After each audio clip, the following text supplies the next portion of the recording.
मैं, नम्या और प्रीति यहाँ पे हैं, लाइव शो देख रहे हैं। 15वीं शताब्दी वो आओ आओ। अहम समय था जब भविष्य को नया स्वरूप देने वाली शक्तियों का उदय हो रहा था।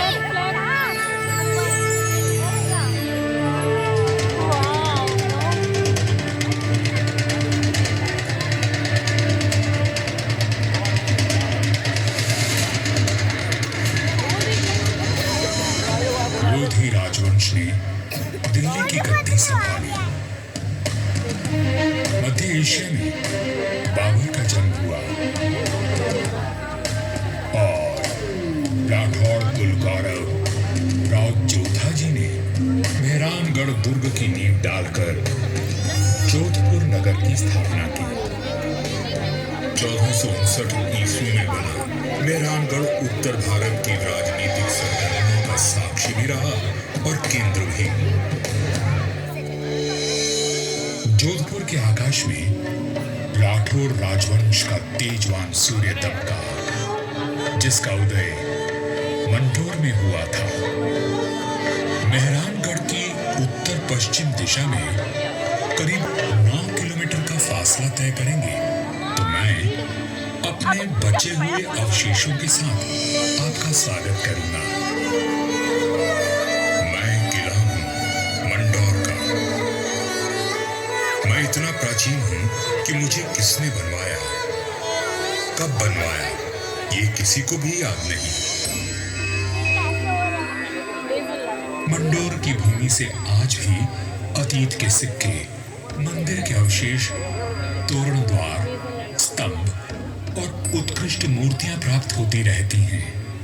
मंडोर संग्रहालय में प्राचीन भारत के सभी प्रतीकों को सहेज कर रखा गया है, ठीक वैसे ही जैसे मैंने अपने जीर्ण अवशेषों में अनेकों गाथाएं संभाल रखी हैं। अरावली की पहाड़ियों से घिरा मंडोर नगर मांडव्य ऋषि की तपोभूमि था और इसका प्राचीन नाम मांडव्यपुर था। महाभारत काल में यहाँ नागवंशियों ने राज किया और फिर गुप्त वंश ने इसे अपने बाहुबल से जीता। चौथी व छठी शताब्दी में हूनों का आगमन हुआ तथा परमारों ने इनके वैभव को बढ़ाया। मारवाड़ का विस्तार सबसे अधिक परमारों की समयावधि में हुआ और उस समय मारवाड़ को नवकोटि मारवाड़ भी कहा जाता था। तो 7वीं शताब्दी में प्रतिहारों ने यहाँ अपना साम्राज्य स्थापित किया और यहाँ के वैभव को बढ़ाया। मेरे साथ चलिए उस बीते हुए काल में जब यहाँ तलवारें खड़कती थी, रणभेरी और नगाड़े कंपायमान होते थे, वीर हुंकार भरते थे और रणबांकुरों के जय घोष से आकाश गूंज उठता था।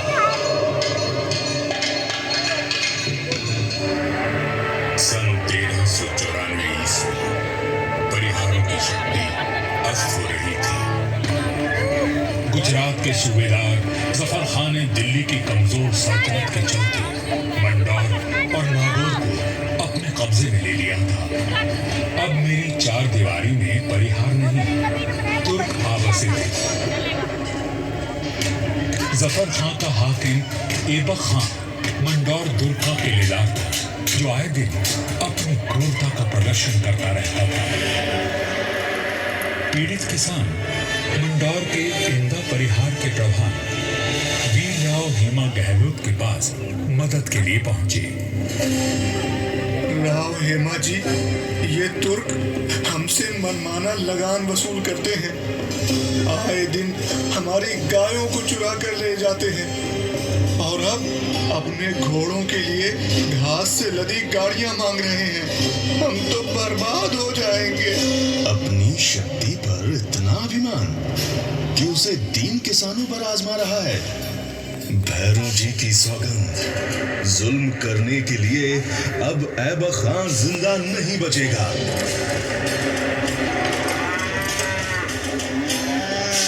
शक्ति शक्तिशाली शत्रु से लड़ने के लिए बल और बुद्धि से वार करने की योजना बनाई गई।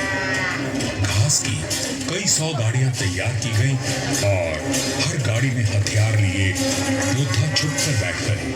गाड़ियां जैसे ही किले के भीतर पहुंची, क्षत्रियों ने नारा लगाया, आयो लड़ो फतेह कर दो, आयो लड़ो फतेह कर दो।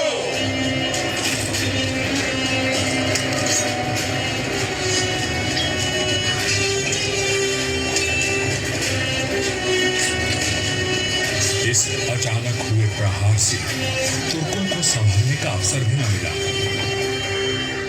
वीर हेमा गहलोत, समर शूर राव चुंडा राठौड़ और मारवाड़ के वीरों की प्रतापी तलवारें लहराईं तो शत्रुओं के सिरों के ढेर लग गए।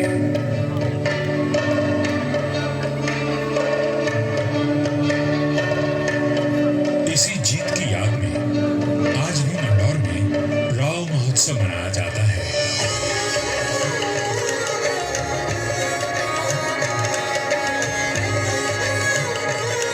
हर वर्ष होली के दूसरे दिन निर्भीक, साहसी हेमा गहलोत और सभी वीरों को याद किया जाता है और बाबा भैरवनाथ जी की पूजा की जाती है, जिनके आशीर्वाद से वीर विजय हुए थे। मंदौर विजय के बाद भी इंदा परिहार का मन अशांत था, क्योंकि ये नगर शत्रुओं से घिरा हुआ था।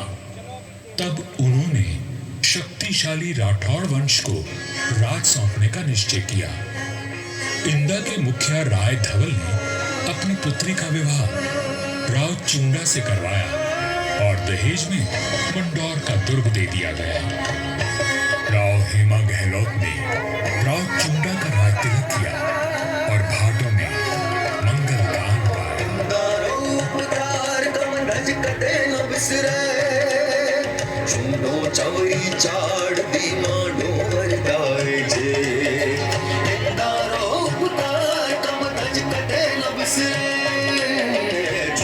अपनी भाषा और सामरिक सूझबूझ का परिचय देते हुए राव चुंडा ने अपने साम्राज्य को बढ़ाया और मंदौर को मारवाड़ की राजधानी बनाया।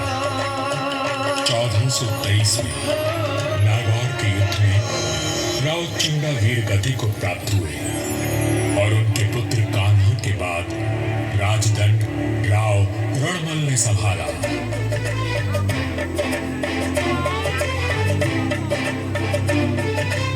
मारवाड़ और मेवाड़ में घनिष्ठ संबंध थे, परंतु मेवाड़ नरेश राणा कुंभा के कान भरने लगे।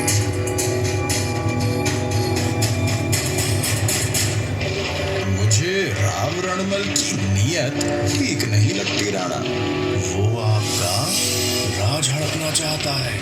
वह सिर्फ एक पक्ष को देखते हैं, दूसरे पक्ष से तो उनका कोई मोह नहीं। एक मधुर संबंध में संशय और अविश्वास का विष घोल दिया गया था।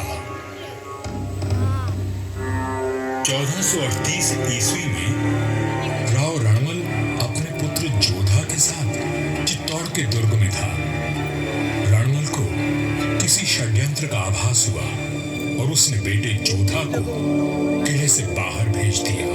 पिता की आज्ञा मान जोधा चित्तौड़गढ़ की तलहटी में पहुंचा। तभी एक डोम ने जोधा का ध्यान खींचा, जो एक दोहा गा रहा था।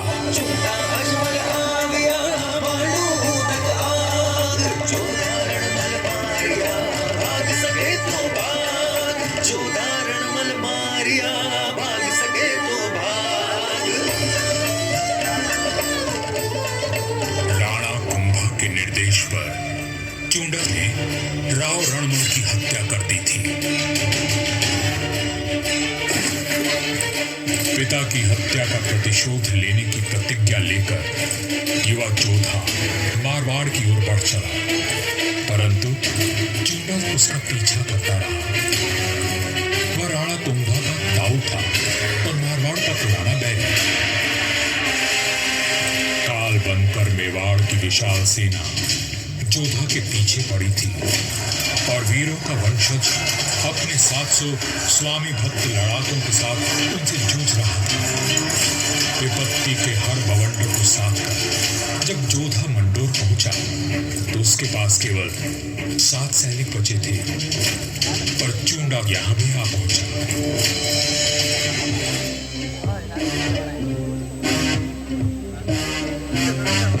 चूंडा बोला, मंडोर किले का कोना कोना छान मारो। रणमल ने मेरे भाई राघव देव को मरवाया था, मैं उसके वंश का नाश कर दूंगा। हुजूर, जोधा जांगलू प्रदेश की ओर भाग गया है, आप कहें तो उसका पीछा करें। रहने दो, वहां रेतीले टीलों में भटक कर वो खुद ही मर जाएगा। तुम राणा कुंभा के पास संदेश भिजवाओ, मंडोर पर अब हमारा राज है। पिता की निर्मम हत्या की पीड़ा और राज खो देने का अपमान लिए जोधा भटक रहा था। हर ओर शत्रु घात लगाए बैठे थे, पर जुझारू जोधा ने आस और विश्वास नहीं खोया। 15 वर्षों तक संघर्ष और अथक प्रयास करने के बाद जोधा ने दुर्भाग्य को जीत लिया। चूंडा की मृत्यु हो चुकी थी और मंडोर को राज जोधा ने फिर से जीत लिया था।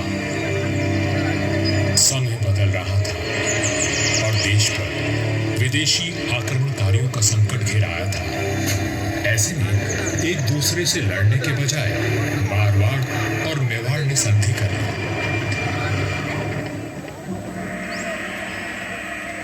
पर दूरदर्शी राव जोधा को कोई चिंता खाए जा रही थी और उस चिंता का कारण मैं यानी मंडोर का दुर्ग था। किस सोच में डूबे हैं राव जी? अपने आसपास देखो, क्या दिखता है? आकाश, जंगल, पहाड़ियां। ये पहाड़ियां ही मेरी चिंता है। कई सौ साल पहले ये काफी ऊंची थी और किले तक पहुंचना कठिन था, पर भारी वर्षा और धूल भरी आंधियों ने इनका कद घटा दिया है। राव जोधा की बात पीड़ादायक परंतु सत्य थी। मैं भी अब बूढ़ा और कमजोर हो चला था, सो मेरा त्याग करके मेहरानगढ़ का निर्माण किया गया और ये सही फैसला था। भारत में जब मुगलों का आगमन हुआ तो राठौड़ राजवंश ने उनसे सीधी टक्कर ली और हार माने बिना संघर्ष करते रहे। इस सब में मेहरानगढ़ ने प्रमुख भूमिका निभाई। जोधपुर का इतिहास प्रेरणादायक वीर गाथाओं से भरा हुआ है। त्याग और देशभक्ति के कीर्तिमान स्थापित करके इतिहास में अमर हो जाने वाले वीरों ने जोधपुर का सर सदा ऊंचा रखा है।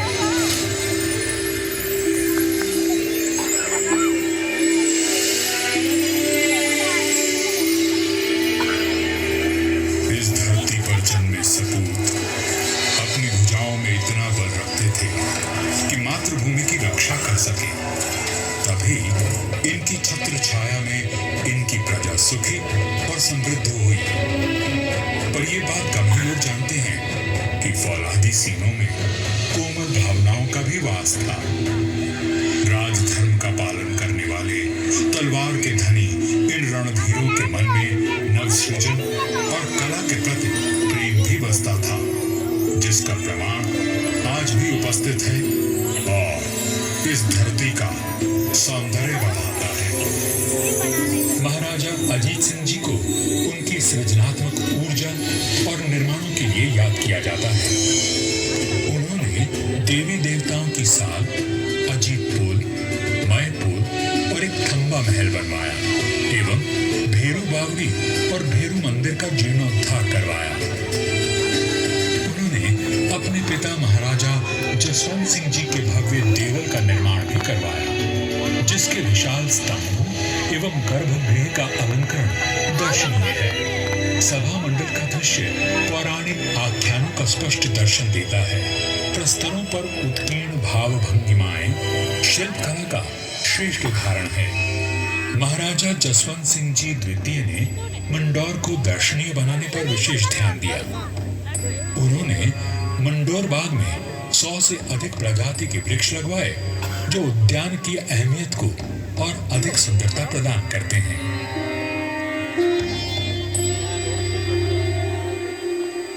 1896 ईस्वी में महाराजा सरदार सिंह जी ने मंडौर के बाग को और संवारा। महाराजा उम्मेद सिंह जी के समय 1923 और 1947 के बीच मंडौर उद्यान को आधुनिक रूप देने हेतु कई कार्य करवाए गए, जैसे नागादरी नहर का जीर्णोद्धार, देवलों व महलों के पास सुंदर बाग विकसित किए गए। इसके साथ ही 4 दीवारी व दोनों मुख्य द्वारों का निर्माण हुआ। मारवाड़ नरेश राव गंगा राठौर जी ने कहा था, नाम तो भीतरा या भीतरा सो रह गए। युगों तक मनुष्य की ख्याति या तो साहित्य सृजन से अथवा बड़े बड़े निर्माण कार्यों से रहती है। राठौड़ राजवंश अपने पराक्रम और निर्माण के लिए अमर रहेगा। मंडौर में स्थित थड़ों एवं देवलों पर बनी अद्भुत मूर्ति शिल्पकला की नायाब मिसाल है। मारवाड़ के सर्वाधिक शक्तिशाली नरेश राव मालदेव जी से लेकर महाराजा अजीत सिंह जी के देवल आज भी सुंदर नक्काशी एवं बेजोड़ वास्तुकला की छाप छोड़ते हैं।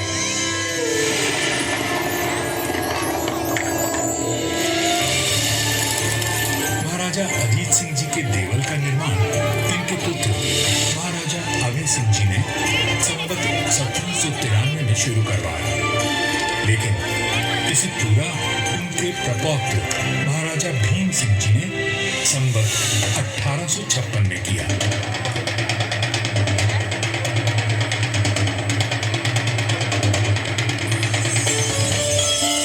राजस्थान के समस्त देवलों में न केवल भव्यतम है, बल्कि अपनी कलात्मकता को सहेजे तत्कालीन शिल्पकला का विलक्षण उदाहरण है। 4 भव्य द्वारों एवं 4 सभा मंडपों से सज्जित यह देवल शैव धर्म की महत्ता को दर्शाता है।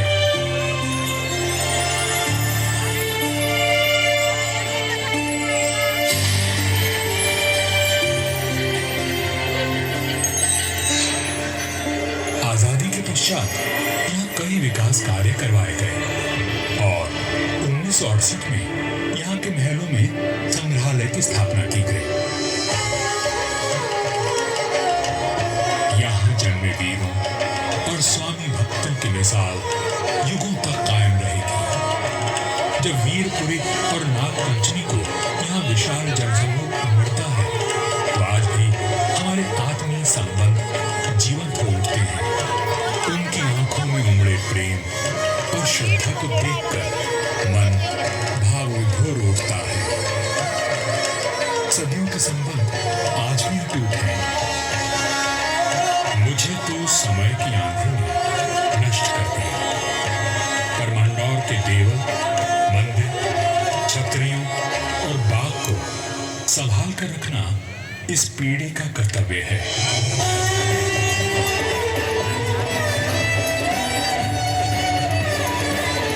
मंडौर दुर्ग है साक्षी, करता गौरव गान, कैसे कैसे वीर हुए कि कैसी इनकी शान।